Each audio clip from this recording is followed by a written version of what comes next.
came back from work and walking my dogs. It's officially March 5th, or it's March 5th. And I have secured my trucks, my moving trucks. So it's official that I will be back home in April. I will document my move because I'm going to miss my apartment. I'm going to miss my space, but I'm ready. I'm over it. Don't like Atlanta. It's done. Baby girl is out of here. My living situation is going to be a little bit chaotic, but God willing, everything will work out in my favor. And I'm just going to be optimistic by my birthday or mid-May. Everything will be how it needs to be. I will be fine. I'll be happy. But yeah, my goal is by June to like be more settled, be happy with the space I'm going to be in. And just like a little insight, I'm taking over space. So I'm moving in, they're moving out, but there might be a little bit of overlap. So it's not going to be like brand spanking new. Nothing about it is new. And yeah, I'm just anticipating, you know, minor hiccups, minor flaws, minor things in the way. But as soon as that person is officially out, I will be definitely more comfortable, for sure, because I need them out. Like, I need them out. I do not like living with people. I have 2 dogs, and yeah, I just don't want a person in my space that I don't necessarily like get along with. So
stay, but you're leaving me.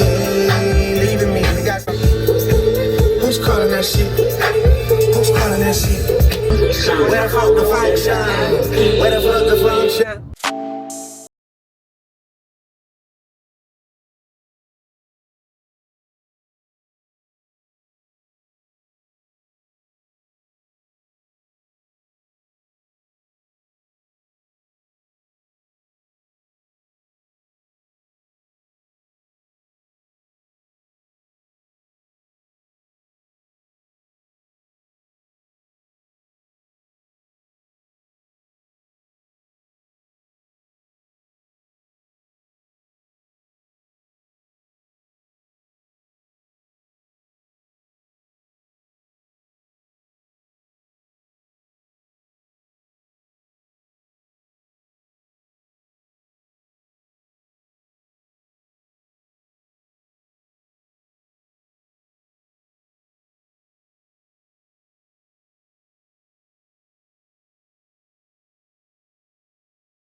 Today's the day.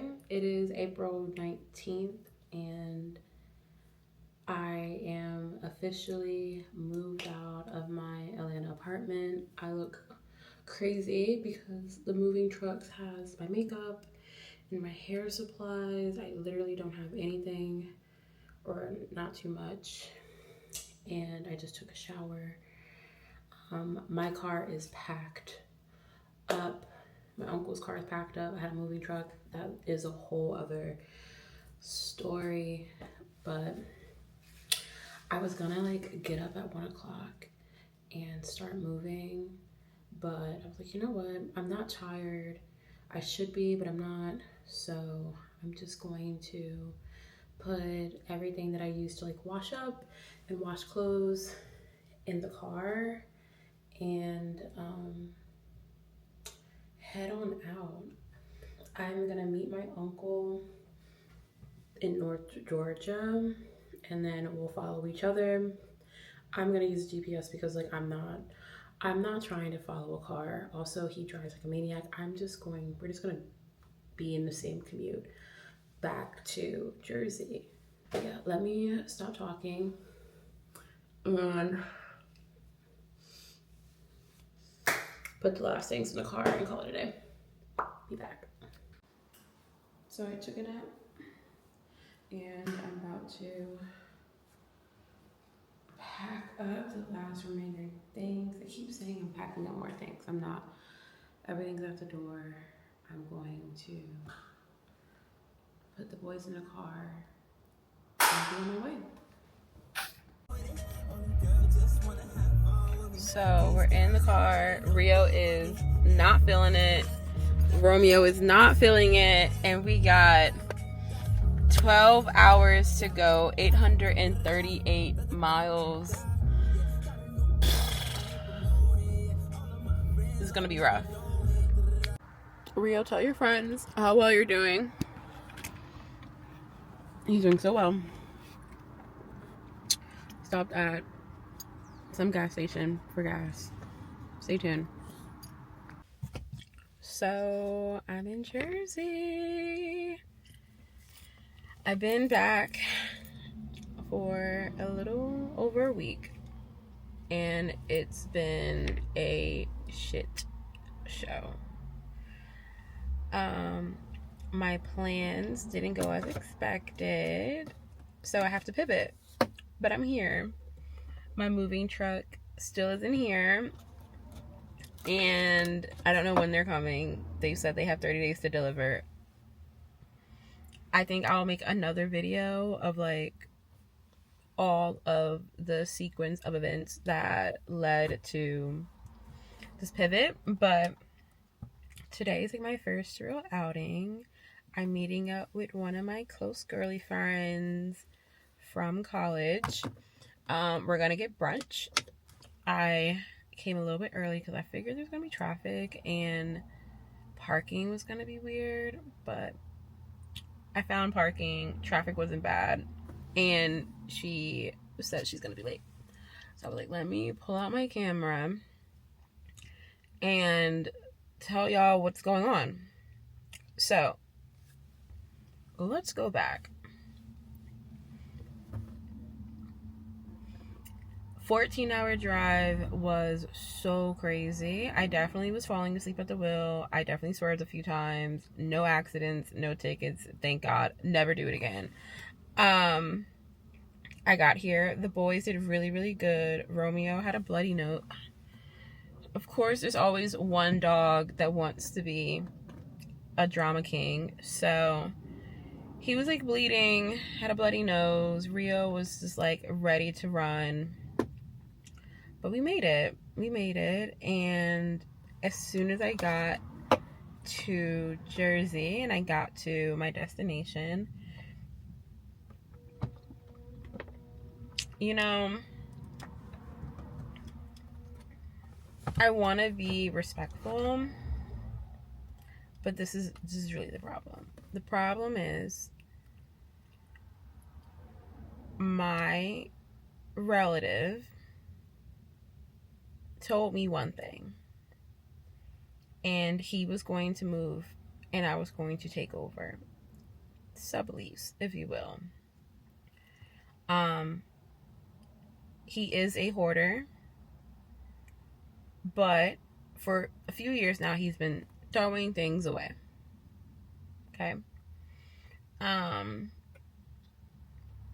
You know, he is retired, so he can't really afford all the things that he's doing. He has other homes and houses and other situations in other states, and you know, he is over being in New Jersey. So that's where you have me. And I was like, you know what? I'm over Atlanta. I don't really like it here. I love my friends. I love my job. I love my apartment. But I don't like Atlanta. Like, I don't like Atlanta. I don't like Georgia. I don't want to be a resident. I don't want to raise kids. I don't want to settle down there. And I would even go as far as I would maybe revisit that if I had a man. Like, if I was married and was like, my man was like, we got to move to Atlanta. We got to go to Georgia. I would consider it again. But as a single woman, dating in Atlanta is horrible. It's not for the weak. Being in your 30s is also a weird scene, because if you don't really have your tribe, meeting new friends is hard. And it's like, do you want to be in a club scene? Like, finding your niche, I'm not saying it's impossible, but it was difficult for me. And the values that I like about New Jersey and the environments that I like to be in aren't necessarily there. So, digressing, I walk into my relative's spot. Disaster. Worse than expected. Disaster. And I just started crying. And it's like, it was also one of those moments where I feel bad that someone lives like this. I feel bad that I am, you know, kind of shitting on their situation, because like I am walking to their space and crying and physically upset. But then like I was really crying because you lied. We talked about this for months. There was checklists, there was things to do for months, and all I got was yeah, it's done. That'll be done next week. Yeah, like for months, like damn near 8 months, like almost a year. And they lied. So now I'm in the situation where it's like, well, I don't want to stay. I don't have anywhere to go right now. I need a paycheck. I need to just like ground myself for just a moment. I'm not taking over. And I also, at this point, I don't want to help you move. I don't want to help you throw things away, because you're not ready. Because if you were ready, a little bit would have been done. And like in my mind, like I want people to understand that in my mind, I left room for it to not be perfect. I left room for me to be disappointed to some extent. I did not leave room for worse. I did not make space for worst case scenario. I was like, worst case scenario, these are the things I would do, but let's not harbor on worst case scenario.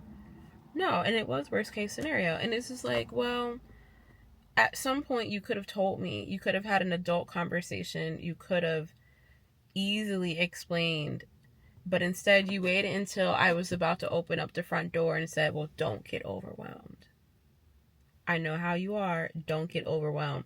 Yeah, I'm overwhelmed. I'm stressed. I'm angry. I'm sad. Okay? So that's my living situation. Moving truck. Moving companies are a scam. I hate them all. I want to find a better one. But yeah, allegedly in the fine print, they said they would deliver my things up to 30 days. I did not read that anywhere. I didn't read that. And I'm not even in, like, I'm so overwhelmed and I'm so stressed that I don't even really want to argue about it. But yeah, like, I honestly just can't even believe that my stuff isn't delivered. I asked them to deliver on the 22nd. It is now the 27th. And like, okay, it's a few days late. But then when I called, I'm like, so like, when is the time frame? They said, oh, they'll give you a call to schedule delivery, but they have up to 30 days to deliver. Not a week, not 2 weeks. 30 days. So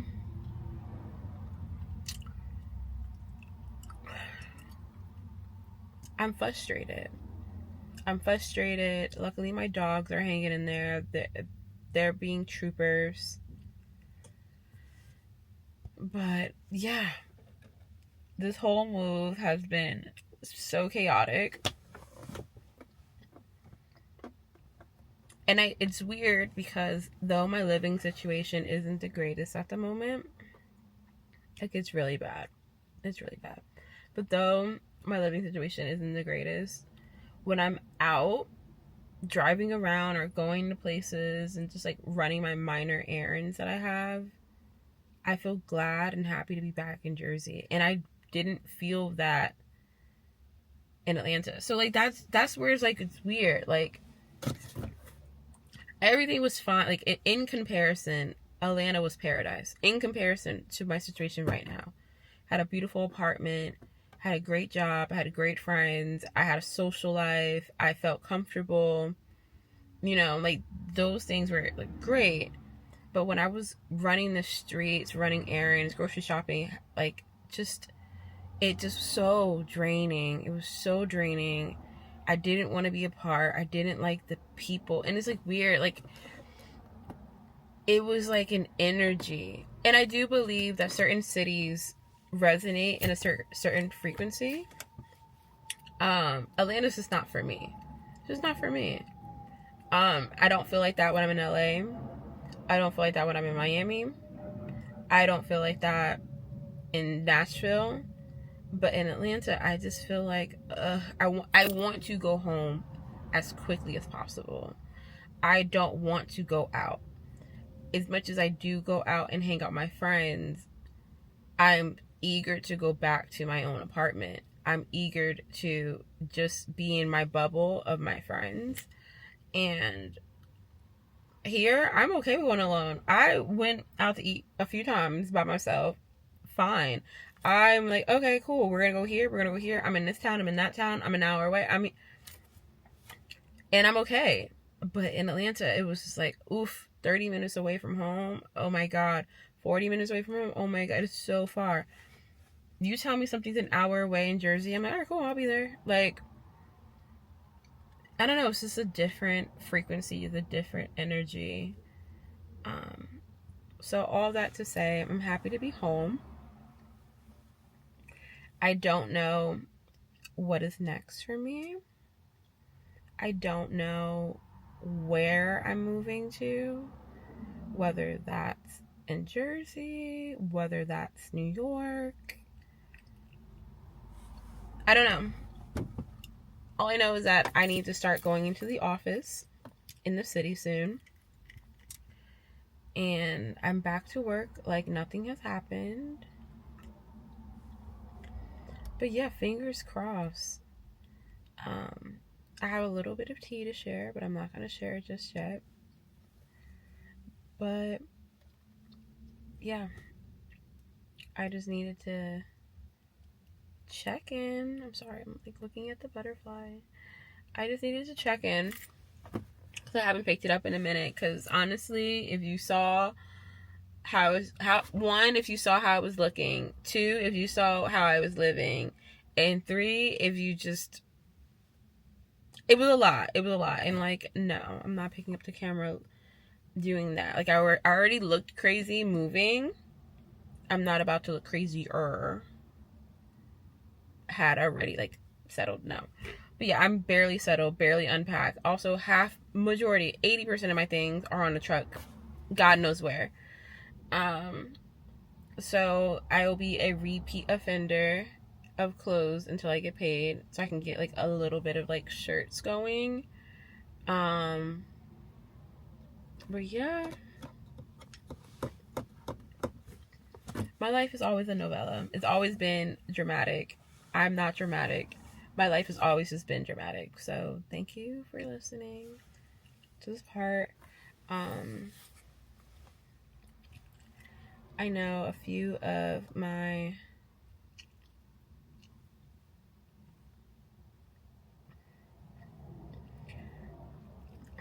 one of my friends, she's in New York City right now. Almost tempted to go see her, but I can't. I need to just do brunch, because even when I said that, I got anxiety, like my heart. Yeah, I need to just chill out, stop trying to bust as many moves. I haven't even been here for like long enough to be moving the way I'm moving. But yeah, I'm excited to see my friend. I will definitely vlog a little bit of